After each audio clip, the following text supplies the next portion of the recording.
my goodness, this is my first video style podcast. So I'm setting all the intentions that it will go beautifully and mystically because what I'm talking about today is something that is so connected with my own consciousness. It is something that wove into my consciousness of its existence in, I believe it was 2018 when I first discovered this, but it is something that is ancient and conscious and very, very interwoven with who we are as the individual. So for this podcast, I'm gonna put on my handy dandy glasses and tune into it. You are now entering into the esoteric, a sanctuary for ancient truths, forgotten wisdom, and the mysteries that move beneath the surface of the scene. I am your host, Jennifer, also known as Fel Priestess. Here we remember what was once sacred, and if you have ever felt the call of the hidden realms, this is the podcast for you. So let us begin and descend into the sacred unknown. So, everything is energy, and this energy is consciously alive. It weaves into all that exists within every thread and every form of existence. And each of the zodiac signs each hold their own spiritual codes, their own sacred energy. And these codes, this energy, these imprints, they weave into the imprint of humanity individually and collectively. And so the stars imprint into the cells because we are made of stardust.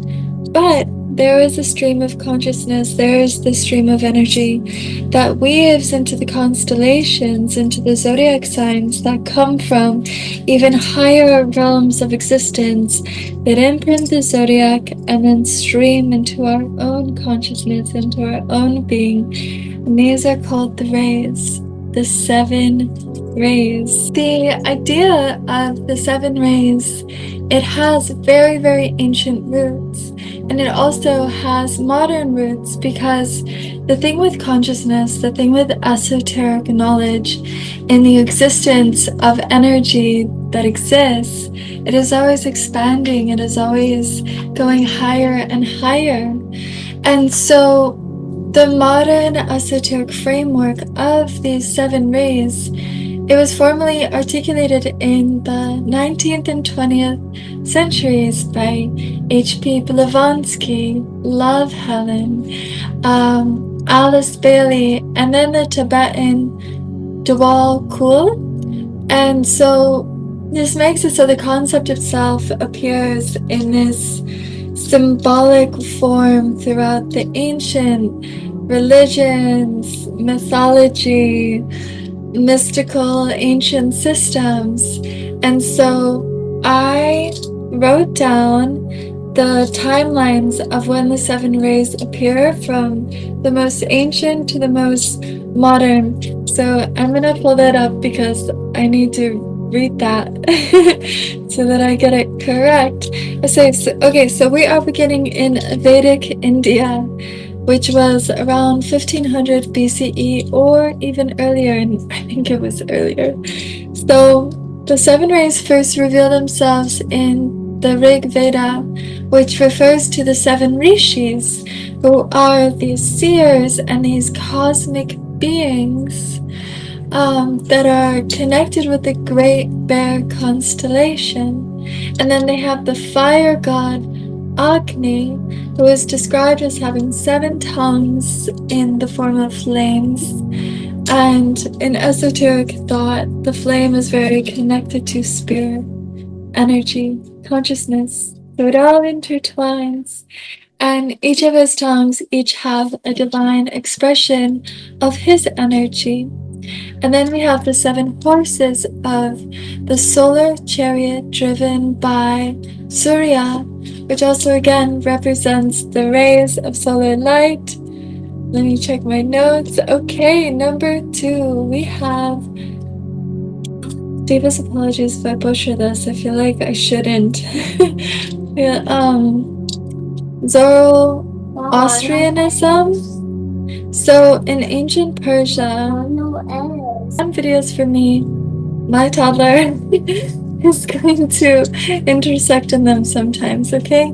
So the second one, which was around 1000 BCE in ancient Persia, is the Amishi Sventas, which are 7 emanations of Ahura Mazda, and they each represent this divine quality or a cosmic principle.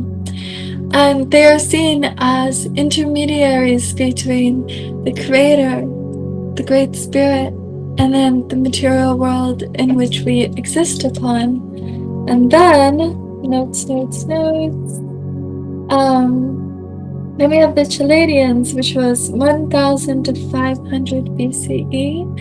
So they had a system of 7 planetary intelligences, each ruling over one of the classical planets: the Sun, Moon, Mercury, Venus, Mars, Jupiter, and Saturn.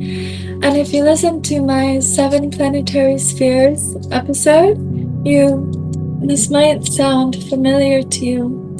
So these were associated with the spheres or the rays of divine influence descending through the heavens into earth. And then we have the Jewish Kabbalah, which is around 200 BCE.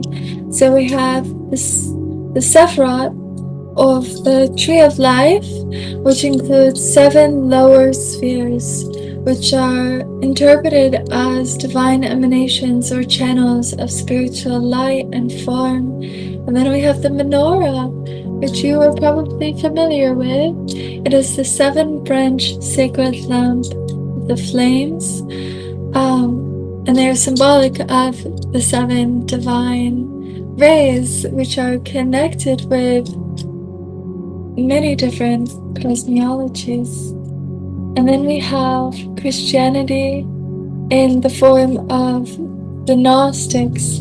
And in the book of Revelations, there is a quote, it's 4.5, and there were 7 lamps of fire burning before the throne, which are the 7 spirits of God. End quote.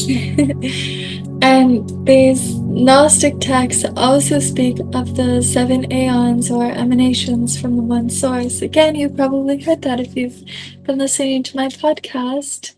And then we have Neoplatism and Hermeticism, which is, oh goodness, let me check my notes, 3rd to 6th century CE.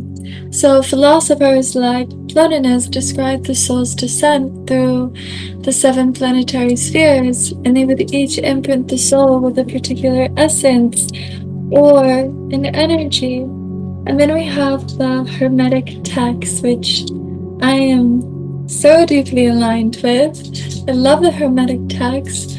Highly suggest reading them, getting into them, because they speak of 7 sacred energies that govern the structure of the cosmos.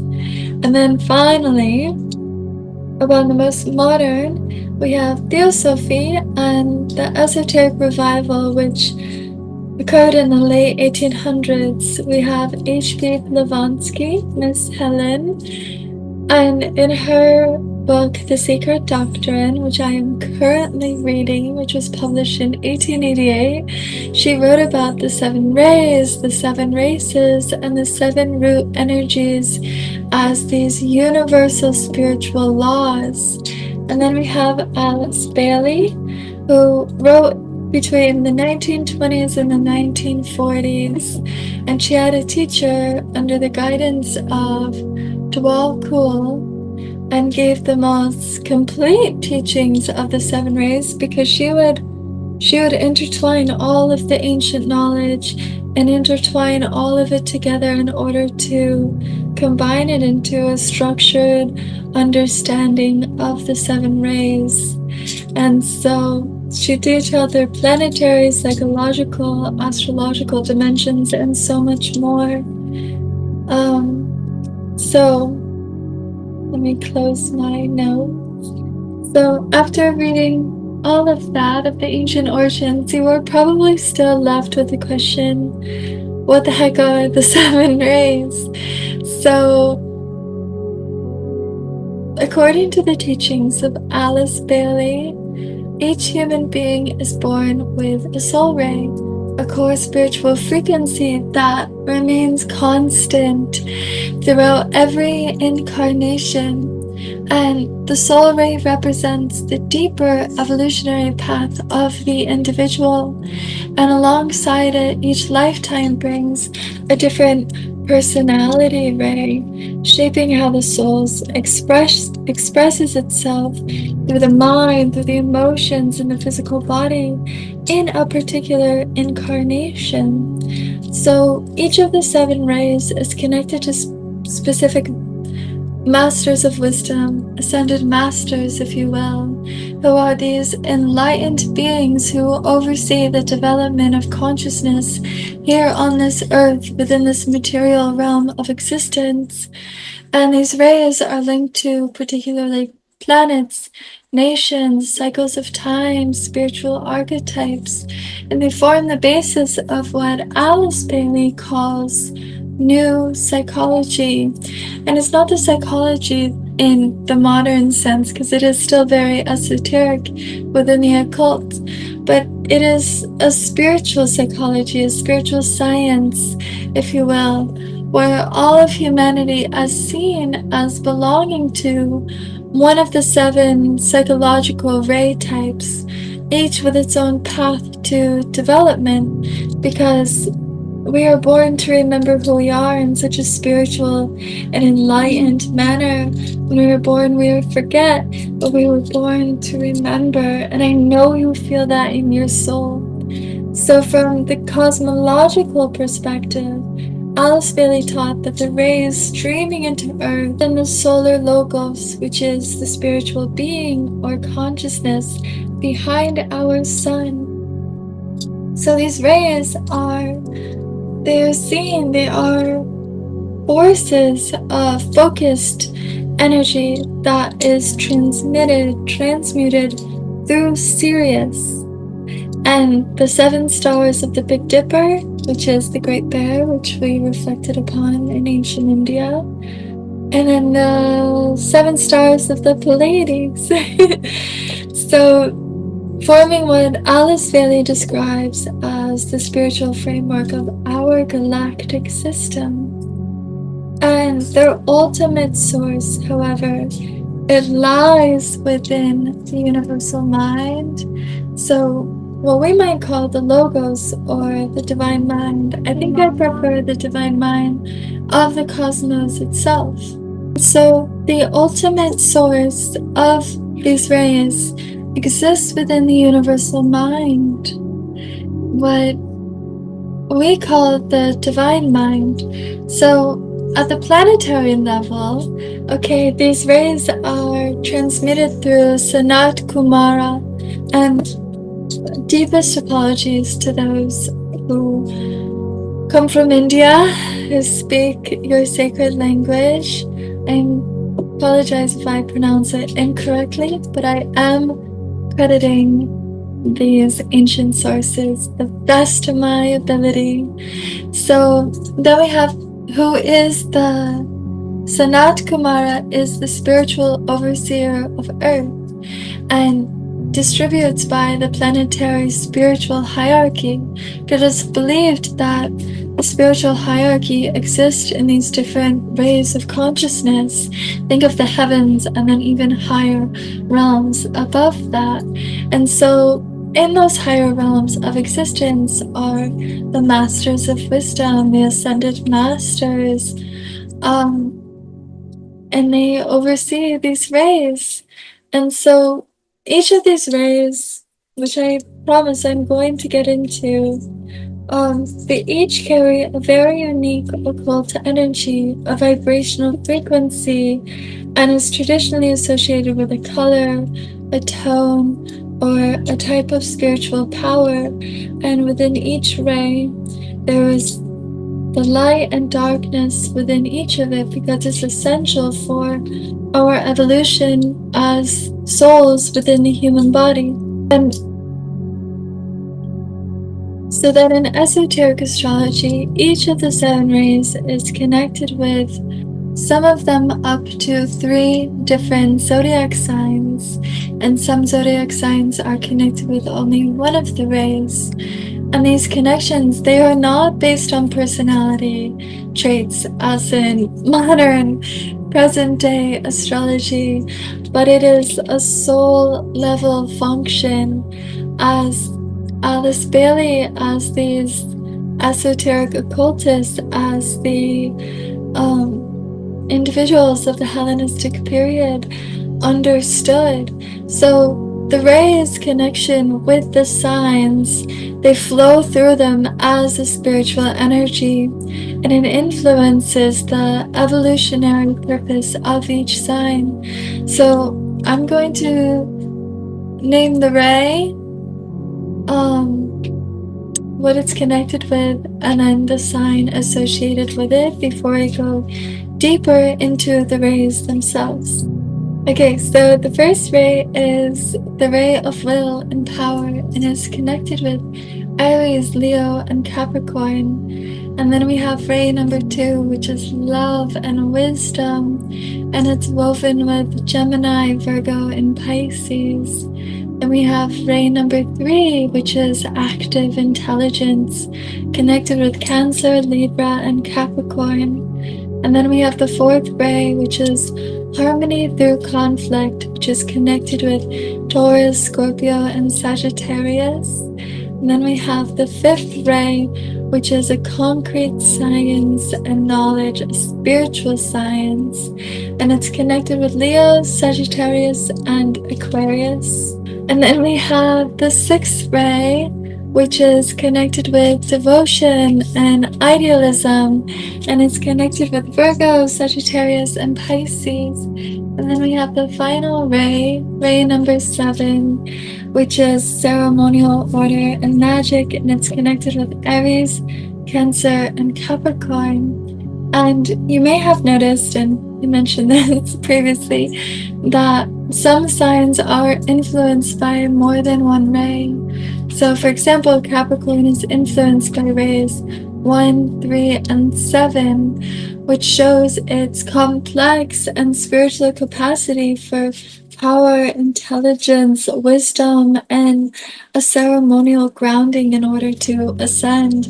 And then we have Sagittarius, which is aligned with rays 4, 5, and 6, which reveals that its role as the philosopher, as the seeker of knowledge who bridges conflict into knowledge and devotion.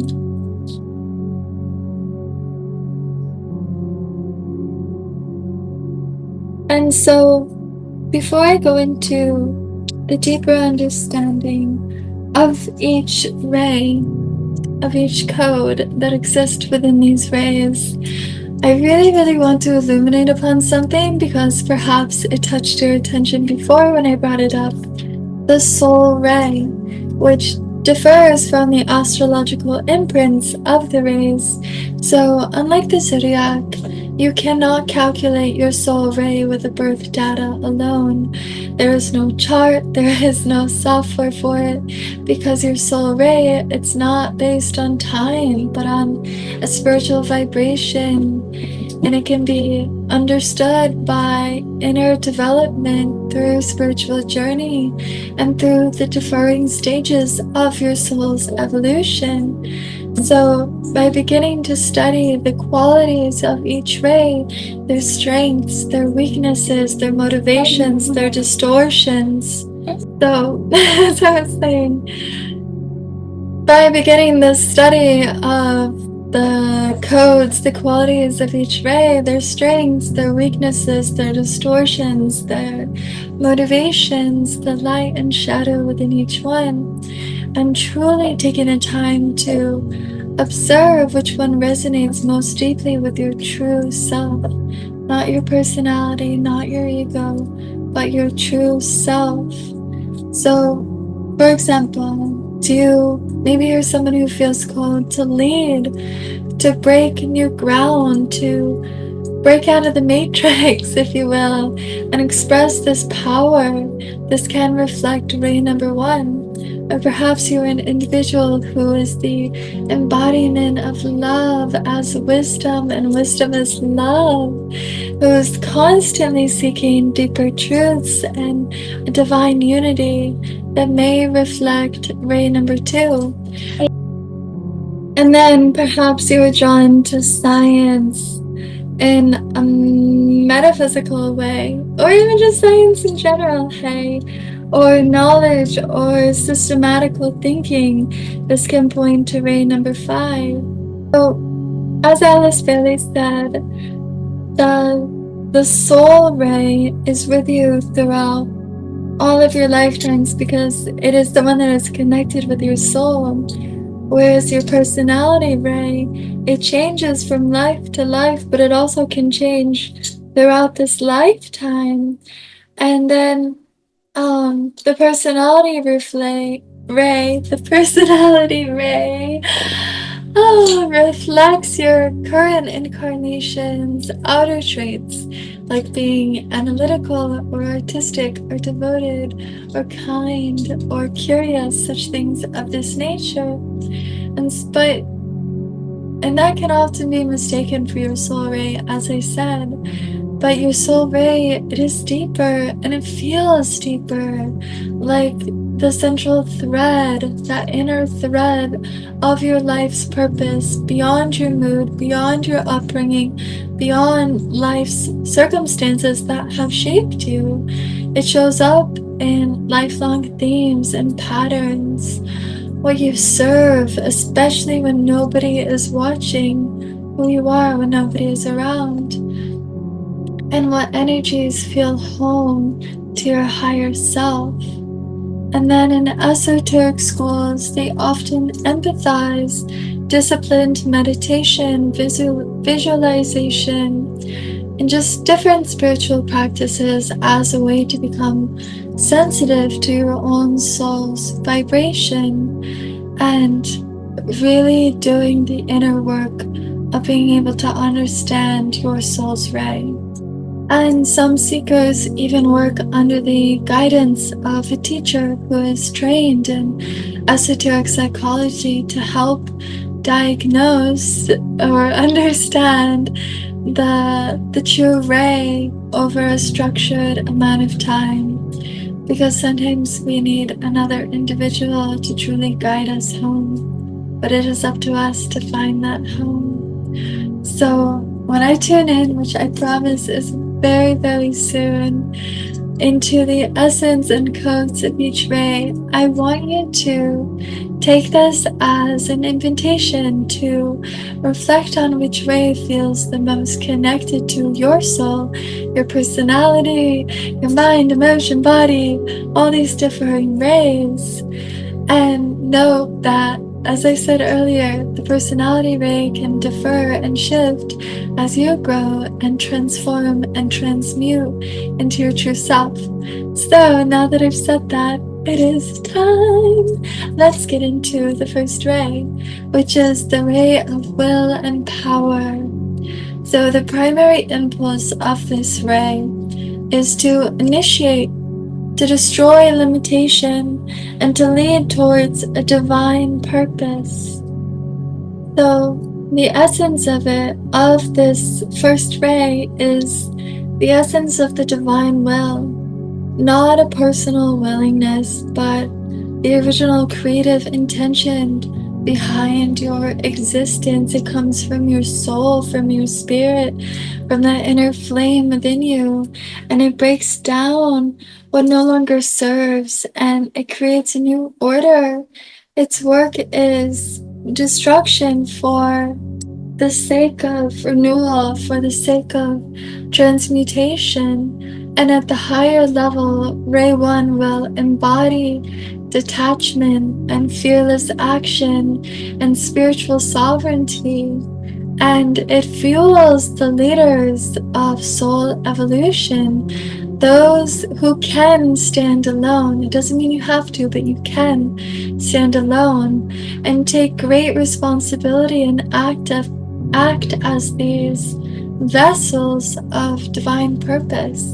And then there are lower distortions, which can be harshness, pride, intolerance, and emotional coldness.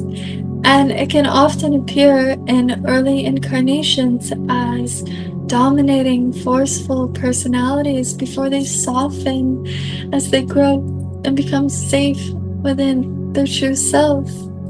And the spiritual lesson of this first ray is to align personal will with the divine will, to destroy ego while preserving the divine plan.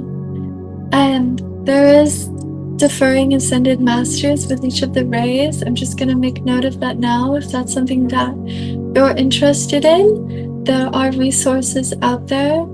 I did not feel called to include that. And again, the spiritual influence of the first rays, Aries, the initiator, Leo, the spiritual queen, king, and Capricorn, which is the mountain of initiation. And then we have ray number 2, which is the ray of love and wisdom. And it is here to unify, to teach, and to synthesize through love. And its essence of this ray is the central impulse of the solar system, and it governs the soul of humanity. It is often said it's the path that the Buddha walked, that Christ walked.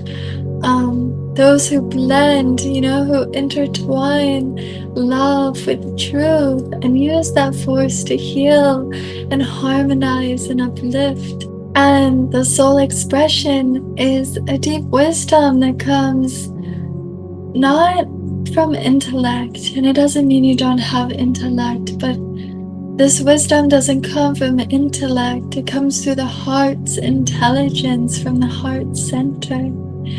So these are the beings that are soul teachers, healers, these wise counselors, and they often have a very soft presence, but they are very powerful within their own consciousness.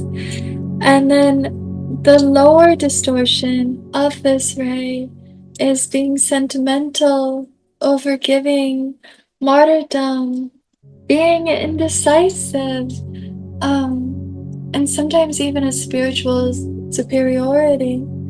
And this ray must learn not just to feel, but to know with clarity.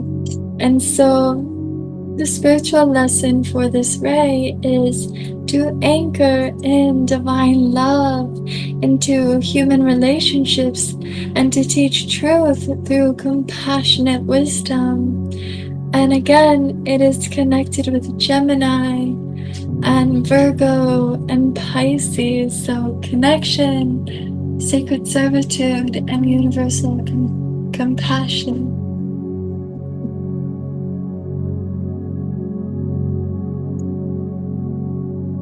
And then we have the third ray, which is active intelligence and adaptability. It is to create intelligent order, to shape ideas into structures. So this is the ray of mental creation, divine adaptability, and spiritual economics, if you will.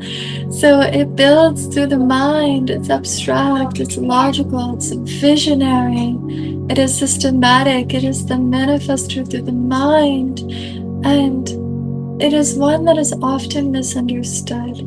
Their minds aren't always understood, and so it serves to make ideas functional within their own world of existence.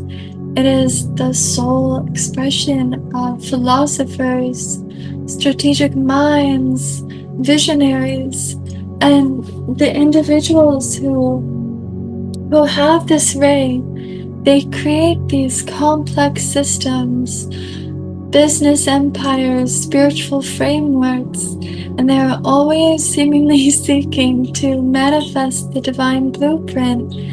But their lower distortions can be manipulation, deceit, over complexity, detachment from the heart or spirit, and they can become overly intellectual, obsessed with data and control and such things of this nature. And so the spiritual lesson is to unite the intellect with compassion, to bring spiritual vision into material form. And again, it's connected with Cancer, and which is a foundation, and Libra, balance, Capricorn, which is a mastery. And then we have the fourth ray, which is harmony through conflict, which is to reconcile opposites, to find beauty and truth and unity where others cannot, even within chaos. So it is the ray that governs the creative tension between the spiritual and the material worlds. It is the bridge builder, the spiritual artist, the reconciler of duality, and it governs aesthetics and culture and the evolution of beauty, but also the evolution of suffering. And so this individual, this ray, it experiences a very deep and internal conflict, not as a punishment. It is very intentional. It is through these trials, through these pathways with so many obstacles upon their life, this is where they awaken. This is where they develop profound creativity, empathy, a deep inner truth. And so it's the path of the artist, the mediator, the alchemist. And then the lower distortions are emotional, being overly emotional in a way that brings confusion, and also confusion in general, and escapism, and self-sabotage, and addiction, and a connection with drama, and being too materialistic about beauty. And so the spiritual lesson of this ray is to pass through the fire of conflict in order to emerge as this clear vessel for soul beauty and balance. And it's connected again with Taurus, the desire transformed into soul beauty. And then Scorpio, which is, crisis that leads to rebirth. And then Sagittarius, which is the vision and the transcendence. And then we have the fifth ray, which is concrete knowledge and science. And this ray is here to reveal truth through investigation, to illuminate the light of reason. And this ray governs the mental plane, but not in the same way as the third ray. It focuses on truth within form. It uncovers what is through observation, through inquiry, and it rules modern science, but it also rules the science of the soul. And so this is the ray of researchers and inventors, those who are connected with metaphysics, spiritual scientists, and those who search for universal laws in order to bring clarity into the hidden things. And then the lower distortions are a dryness, an intellectual arrogance, being over-analytical, being skeptical, and a denial of the spirit. So its lesson is to awaken the spiritual eye and to illuminate the soul through the light of a clear seeing. And the zodiac, again, it's connected with Leo. We have that as illumination, Sagittarius, which is that visionary knowledge, and then Aquarius, which is reform and science.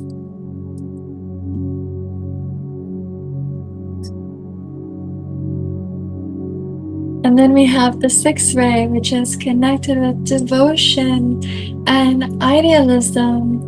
And it's here to dedicate, to sacrifice, to serve a higher ideal, a higher order. And so this is the ray that once dominated the Piscean age. It inspires this profound loyalty, sacrifice, religious spirituality, and the pursuit of the ideal, whether spiritual or political or personal.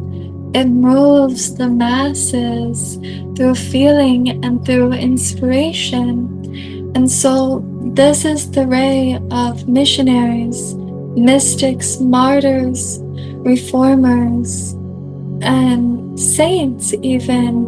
And their challenge is to purify devotion so it becomes universal and not this dogmatic or just personal in a sense. And so the lower distortions of this ray are fantasizing too much, dogma, blind faith, emotional manipulation, and being dogmatic in a negative sense, and just having too much polarity. So it is here to offer oneself to the divine, not from delusion though, but from an inner illumination and a true discernment.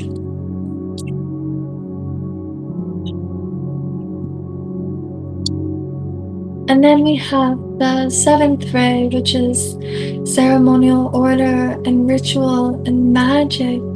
So it is here to spiritualize matter, to anchor in the divine order into this earthly plane of existence that you and me, we all exist upon.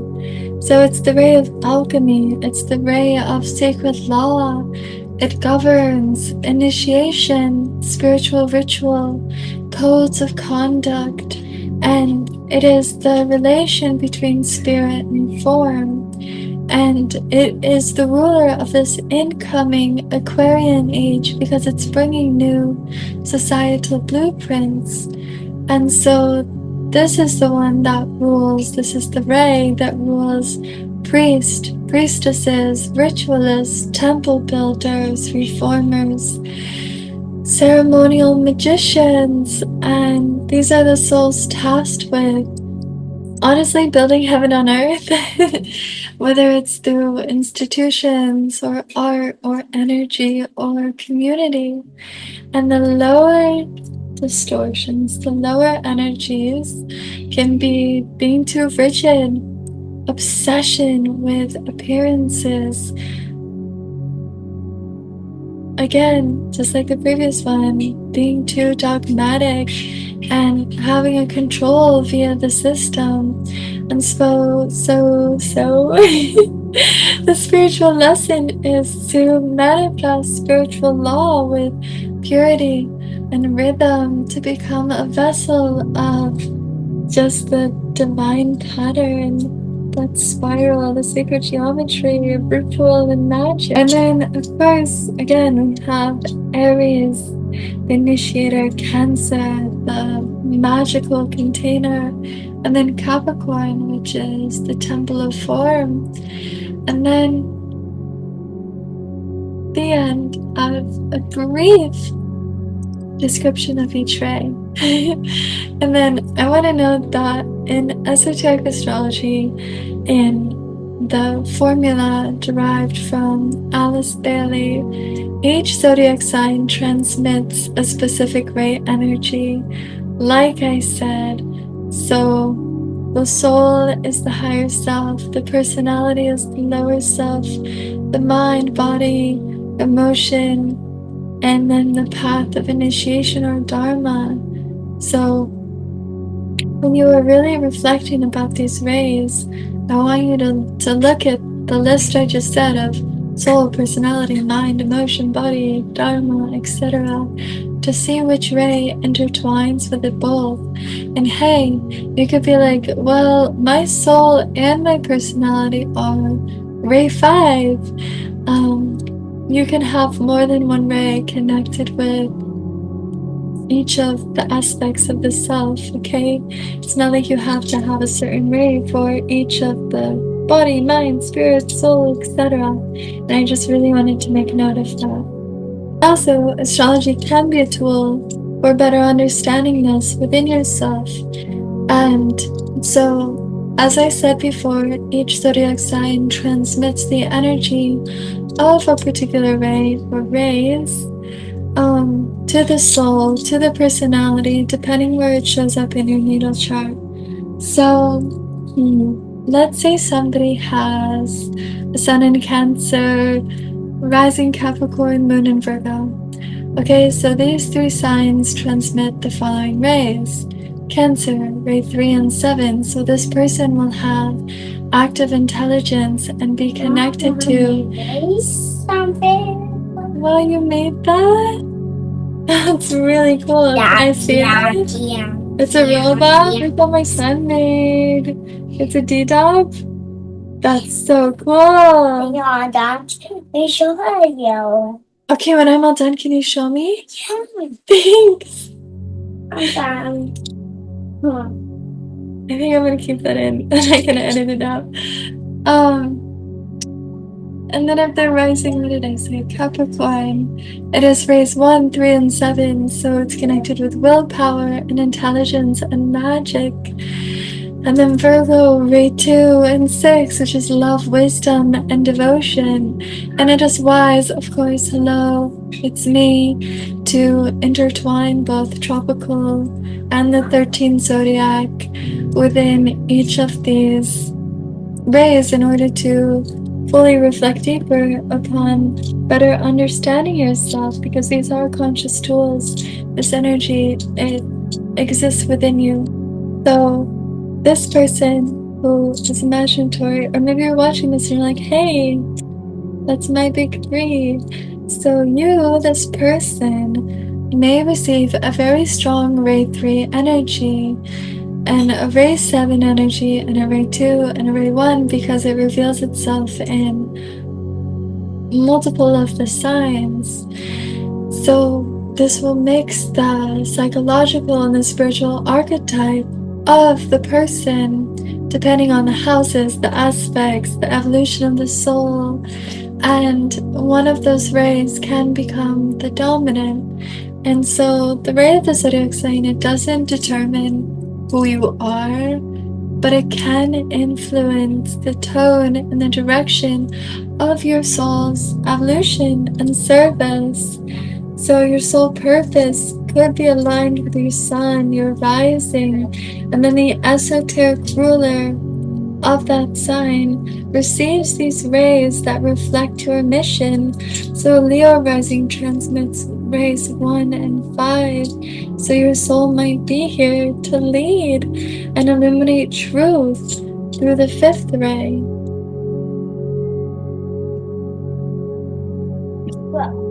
And then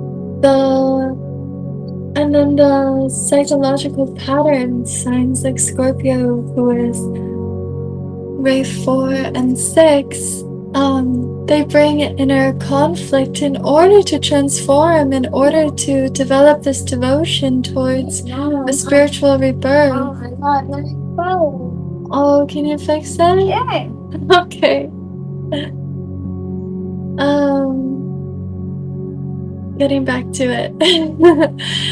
So the spiritual path, it's the rays that transmit through your chart, and they will be subtly guiding you in the form of your dharma as it reveals itself, as this teacher, as this healer, as this artist, as this reformer, as this devotee. And you can reflect upon and see how different you were in your youth, of teenagehood. You're like, well, my teenage self definitely wouldn't align with being the healer or the teacher, but now that I am an adult who better understands themselves, I deeply see that, and I also see how it reflects in my childhood. So that is a reflection of my soul. Also understanding that each of these signs, they have challenges. Okay, because we live in a realm of duality. These rays are like, okay, how can I help this individual grow? How can I help them evolve as a soul? I'm going to give them challenges and lessons. So let's say you have a Virgo sun or a Virgo rising, which is the rays 2 and 6. So this may distort into being somebody who is very self-critical and may fall into being the martyr. Or perhaps you have a lot of Sagittarius energy, right? 4, 5, and 6. You might be somebody who flips through idealism, dogma, and also a chaotic vision. And so these signs, rays, show where your refinement work exists in order to deepen your shadow work, to truly look at the multifaceted, multi-dimensional layers of the self. So you can identify with your major sign, sun, rising, moon, classical planets, and then any stelliums if you're a stellium babe. And then study their rays, know which ray shows up the most often, and what repeating pattern of higher and lower exists within these rays.